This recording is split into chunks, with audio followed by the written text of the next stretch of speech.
How to view cart on Steam. In this video, I'm going to show you how you can get access or view your cart on your Steam account or Steam client. This is very easy. So first is pull up your Steam application or your Steam client and ensure that you're logged in. So there's actually two options that you can go. If you already added something into your cart, then you should be able to see the cart option right side of your wish list onto the homepage of your Steam client.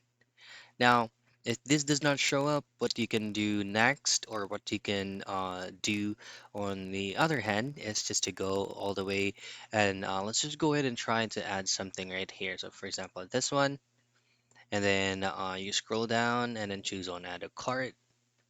Once you click that, it will automatically provide you a confirmation that this game is added into your cart. And then in here, you can click View My Cart for you to be able to see what things or what games that you added onto your Steam cart. And that's it. That's how you view cart on Steam.